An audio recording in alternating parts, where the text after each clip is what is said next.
বিসমিল্লাহির রহমানির রহিম। হে সমস্ত জগৎবাসী, আজ আমি শামীম আলী চিশতি যে আলোচনাটি নিয়ে হাজির হলাম, সেই আলোচনাটি যদি কোনো প্রেমিক ব্যক্তি, যদি কোনো জ্ঞানী ব্যক্তি, কোনো ভাবুক ব্যক্তি এই আলোচনাটি শুনে, আমি আশা করব সেই ব্যক্তিটি আরও প্রেমিক হয়ে যাবে, আরও চোখের জল ঝরতে থাকবে। আর এমনই চোখের জল ঝরবে যে পৃথিবীতে যে মানুষটি অনেক পাপ করেছে, তার সেই পাপের যে কিছু বিষয়, যে মানুষ নিজেকে যখন ভাবতে শুরু করে জীবনে কতই না পাপ করেছি, হে আল্লাহ কি করে এর ক্ষমা পাবো, তখন আপনার সেই চোখের পানিতে আপনার সেই আস্তে আস্তে সেই পাপগুলো ধুয়ে মুছে যাবে। এই জন্য বলছি, আজকের আলোচনাটি একটু গুরুত্বপূর্ণভাবে শুনবেন। দেখুন, আমরা কিন্তু পৃথিবীতে দেখতেছি মানুষ আল্লাহর ইবাদত করতেছে, মানুষ আল্লাহকে ডাকতেছে, আল্লাহর জন্য কাঁদতেছে, এটুকুই কিন্তু আমরা দেখে থাকি, বুঝে থাকি। কিন্তু দেখেন, আমি আমার নিজ থেকে আগে বলবো, পরে কোরআন দিয়ে আমি সাক্ষ্য দেব ইনশাল্লাহ, যে গাছে কান্দে, মাছে কান্দে, আর কান্দে সারা মাখলুকাত। কার জন্য কান্দে? আল্লাহর জন্য না, একমাত্র মুহাম্মদ সাল্লাল্লাহু আলাইহি ওয়াসাল্লাম তিনির জন্যই কান্দে। এখন দেখেন, মানুষ আত্মার মুক্তি চাইলে আত্মার মুক্তি কে দেবে? আল্লাহ দেবে? না। এই মুক্তির পথ বা এই মুক্তি পেতে হলে আগে কার কাছ থেকে মুক্তি নিতে হবে? যে আল্লাহ একা একেশ্বরে ছিলেন, পৃথিবীর কোনো কিছুই যখন ছিল না, আল্লাহ কিন্তু এই সমস্ত বিশ্ব ব্রহ্মাণ্ড সৃষ্টি করেছেন। আগুন, পানি, বাতাস, মাটি, আকাশ, জমিন, পাতাল, সমস্ত কিছু সৃষ্টি করেছেন আল্লাহ। কাকে দিয়ে? মুহাম্মদ সাল্লাল্লাহু আলাইহি সাল্লামকে দিয়ে। আল্লাহ কি বলেছে? আমি যদি আমার মুহাম্মদকে সৃষ্টি না করতাম, তাহলে এই জগৎ কোনো কিছুই সৃষ্টি করতাম না। আমরা কিন্তু তার কাছে ঋণী। এখন আমি যদি পৃথিবীতে কারো কাছে ঋণী হই, অন্য কারো কাছে ক্ষমা চাইলে কিন্তু আমার ঋণের মুক্তি হবে না। আমার ঋণের মুক্তি ঘটাতে হলে কি করতে হবে? আমি যার কাছে ঋণ করেছি তার কাছ থেকে আমার সেই ঋণের মুক্তি নিতে হবে। তাহলে সেই ঋণের মুক্ত যদি আমি হতে না পারি, এই মুক্তটুকু না হতে পারলে আল্লাহ আমাকে মুক্তি দিবে না। আচ্ছা, তাহলে আমরা যার কাছে ঋণী হয়ে আছি, সমস্ত প্রকৃতি সুন্দর। আর এই প্রকৃতি কি? এই প্রকৃতি কার কাছ থেকে এসেছে? কাকে দিয়ে তৈরি করেছে? মুহাম্মদ সাল্লাল্লাহু আলাইহি সাল্লাম থেকেই হয়েছে। আল্লাহর নূরে মুহাম্মদী নূর সৃষ্টি হয়েছে, আর সেই মুহাম্মদী নূরে সারা জাহান সৃষ্টি হয়েছে। তাহলে তার মধ্যে একটা জিনিস আল্লাহ দিয়েছে, সেটা কি? মায়া শক্তি। মুহাম্মদ লিখতে যদি প্রথম ম হয়, আর ম দিয়ে কিন্তু মা হয়, আর সেই ম দিয়ে কিন্তু মায়া হয়। যত মায়া মহব্বত আল্লাহ তার মধ্যে দিয়ে রেখেছে।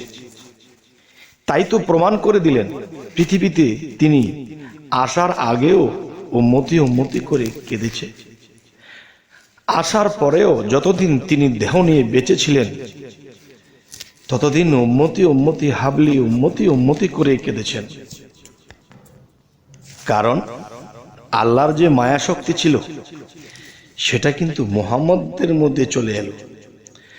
আর সেই মুহাম্মদের মধ্যে যখন মায়া শক্তি এসে গেছে, তখন পৃথিবীর সমস্ত প্রাণী, সমস্ত মানুষ, সমস্ত প্রাণী জগৎ, এদের জন্যেই তিনি কাঁদতেন। বিশেষ করে উম্মতি বলে কাঁদতেন, যারা পৃথিবীতে মানব জন্মে এসে গেছে। মানব জন্মে এসে মানুষ সেই মানুষের কর্ম করছে না, আপথে কুপথে যখন চলছে, তখন এদেরকে দোজখের দিকে যখন রওনা দিতে হবে, এই ভেবে, এই দুঃখে তিনি ইয়া হাবলি উম্মতি বলে কাঁদতেন, চোখের পানি জড়াইতেন। তিনি যদি আমাদের জন্য নাও কাঁদত, তার কি ক্ষতি হতো? আর তিনি যে কাঁদলেন, তাহলে তার এমন কি লাভ? তবে সেই বিষয়টি আজকে বলবো। দেখুন, যে আল্লাহ যদি বলে আমার থেকে মুহাম্মদী নূর সৃষ্টি হয়েছে, আর মুহাম্মদী নূরে সারা জাহান সৃষ্টি হয়েছে, তাহলে সারা জাহানের মধ্যে কিন্তু আপনি আছি, আমি আছি, আপনি আছেন। তাহলে আমার মতো লক্ষ কোটি, আপনার মতো লক্ষ কোটি কোটি আছে। এগুলা কার থেকে এসেছে? মুহাম্মদ সাল্লাল্লাহু আলাইহি সাল্লাম তার নূর থেকেই পয়দা হয়েছে। তাহলে তার নূর যদি হয়ে থাকে, তাহলে মুহাম্মদ সাল্লাল্লাহু আলাইহি সাল্লামের অংশ, এই অংশকে তিনি কি ফেলে চলে যেতে চাবে? এখন একটি কথা দেখেন, একটা মায়ের যদি একটি সন্তান থাকে, একটি সন্তানের প্রতি যতটুকু মায়া, যদি 100 সন্তান থাকে, আর 100 সন্তানের মধ্যে যদি খারাপ খারাপ সন্তানও থাকে, তাদের জন্য কিন্তু একই মায়া। বরঞ্চ খারাপ যারা বোঝে না, উল্টাপাল্টা চলেছে, পাপ করেছে, তাদের জন্য কিন্তু আরো বেশি মায়া করে। হায় রে, আমার সন্তানগুলো তো দোজখে চলে যাবে, আমার সন্তানের তো সাজা হবে। তখন সেই মা এটা কিন্তু বলতে পারত, আমার ভালো ভালো সন্তান আছে, এরা জান্নাতবাসী হবে, এরা ভালো থাকবে, আর যেগুলো খারাপ হয়েছে চলে যাবে, যেদিকে সেদিকে চলে যাবে। একজন মায়াময়ী মা কিন্তু এটা কখনোই চায় না, তার খারাপ সন্তানটাও যেন জান্নাতবাসী হয়, আল্লাহর পথের পথিক হয়, এটা চায়। তাহলে একটা সন্তান কিন্তু মায়ের অংশ থেকে পৃথিবীতে নার ছেড়ে জন্ম নিয়েছিল। ঠিক সেই মুহাম্মদী নূর খণ্ড বিখণ্ড থেকে এই সমস্ত সৃষ্টি জগৎ সৃষ্টি হয়েছে, সমস্ত মানুষ, সমস্ত উম্মত সেখান থেকেই সৃষ্টি হয়েছে, জন্ম হয়ে এসেছে। এখন এই নূরের অংশ যদি সাজাপ্রাপ্ত হয়, এই নূরের অংশ যদি দোজখের দিকে রওনা দেয়, তখন সেই মায়াময়ী মুহাম্মদ সাল্লাল্লাহু আলাইহি সাল্লাম তিনি কি এদেরকে ফেলে তিনি কি জান্নাতে যাবে? তিনি কাউকে ফেলে যেতে চায় না। তাই তিনি চোখের জলে থেকেছেন যতদিন বেঁচেছেন। এখন তিনি পৃথিবী ছেড়ে, দেহ ছেড়ে চলে গেছেন। এখনো কিন্তু তিনি রুহানি জগতে বসে সেই হাবলি উম্মতি করে কাঁদছেন। হে সমস্ত জগতবাসী, যদি মুহাম্মদ সাল্লাল্লাহু আলাইহি সাল্লাম তিনি যদি আপনাকে ক্ষমা না করেন এবং তিনি যদি আপনার উপরে সন্তুষ্ট না হন, তাহলে আল্লাহ কিন্তু আপনার প্রতি সন্তুষ্ট হবে না। যত ইবাদত করেন, যত ত্যাগী হন, যতই কিছু করুন, যতই সাধনা করুন, যদি তিনি মুহাম্মদ সাল্লাল্লাহু আলাইহি সাল্লাম আমাদের উপরে সন্তুষ্ট না হন, তাহলে আমাদের কিন্তু কোনো কুল দিক হবে না, আত্মার মুক্তি হবে না, জন্ম জন্মান্তরেই ঘুরতে হবে। তাই আমি বলবো, হে সমস্ত জগতবাসী, নূর নবী যিনি, নূরের নবী যিনি, তার জন্য অবশ্যই চোখের পানি ফেলতে হবে, তার জন্য বুকে থাপড়াতে হবে। হায় হায়, তিনি সৃষ্টির লগ্ন থেকে জন্ম হয়েছে, জন্মের পরে তার একদিন মৃত্যু হয়েছে, সেই দেহ ছেড়ে যখন চলে গেছে, তখন সেই রুহানি জগতে তার আত্মাটা এখনো ইয়া হাবলি উম্মতি, ইয়া হাবলি উম্মতি বলে এখনো কাঁদতেছে। হে সমস্ত জগতবাসী, আজ আমি শামীম আলী চিশতি আপনাদের সামনে আজকের এই কথাগুলো কেন বললাম, বলার উদ্দেশ্য, মূল বিষয়গুলো দেখুন। আমরা কিন্তু সেই মুহাম্মদ সাল্লাল্লাহু আলাইহি ওয়াসাল্লামের অংশ, আর সেই অংশ বিভিন্ন বংশে জন্ম নিয়েছে, বিভিন্ন ভালো খারাপে মিশ্রিত হয়ে কিছু মানুষ ভালো পথে আছে, কিছু মানুষ খারাপ পথে চলে গেছে। এদের জন্য কে শাফায়াত করবে? একমাত্র তিনি। তাহলে তিনির জন্য কি আমরা নিয়মিত স্মরণ করি? আমরা মুহাম্মদ নামের, রাসূল নামের দরুদ কি পাঠ করি? আমরা কি তাকে স্মরণ করি? আমরা পৃথিবীর সম্পদ, পৃথিবীর টাকা, পৃথিবীর আভিজাত্যর মধ্যে ডুবে আছি, কিন্তু তিনি দেখতেছে আমাদের সম্পদ বিপদে লাগাচ্ছি, খারাপ পথে লাগাচ্ছি, খারাপের ইনকাম করছি, সুখে থাকতেছি, কিন্তু তিনি কিন্তু এমনই অবস্থায় আমাদেরকে স্মরণ করছে, আমাদের কথা ভেবে তার চোখে পানি ঝরাচ্ছে। আমরা কি তার কথা স্মরণ করি? আমরা কি নবীর দুরূদ পাঠ করি? তিনি যদি সন্তুষ্ট না হয় তাহলে আমাদের জীবনের সমস্ত ইবাদত বরবাদ হয়ে যাবে, আর আল্লাহ পর্যন্ত তো পৌঁছাইতে পারবোই না, আর আল্লাহ আমাদেরকে দেখবেও না, চিনবেও না। তাহলে আমাদের কি করতে হবে?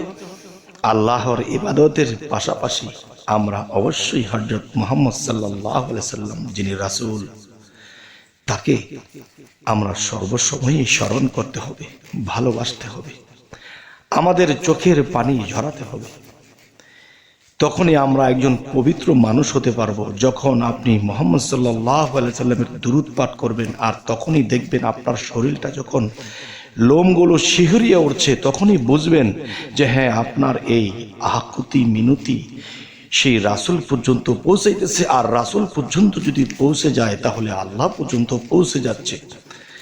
হে সমস্ত জগতবাসী, অনেক শরীয়তের লোক আছে, আমরা তরিকতের জগতে আছি, আমাদেরকে ভালো চোখে দেখে না। দেখেন, মূলত পৃথিবীতে মানুষ শরীয়তের ইবাদত করতেছে ঠিকই, কিন্তু অনেক কিছুতেই ভুল রয়ে গেছে, আর সেই ভুলটাকে সঠিক মনে করে করছে, কিন্তু এখানে ভুল রয়ে গেছে। তো এই ভুল থেকে আমাদের উঠে আসতে হলে অবশ্যই হযরত মুহাম্মদ সাল্লাল্লাহু আলাইহি সাল্লামকে স্মরণ করতে হবে, এবং তিনি আমাদেরকে সাহায্য করবেন। আমরা যদি তার দিকে অগ্রসর হই, তিনিও আমাদের দিকে অগ্রসর হবে, আর তিনি যদি অগ্রসর হয় তাহলে আল্লাহ আমাদের দিকে অগ্রসর হবে। তবে এই ভবের যন্ত্রণা, এই ভবের যা কিছু জ্বালা যন্ত্রণা যাই কিছু আছে, সমস্ত কিছু থেকে আমরা মুক্ত হয়ে যেতে পারব। হে সমস্ত জগতবাসী, আজ আমি শামীম আলী চিশতি আপনাদের সামনে এই কথাগুলো বলেছি।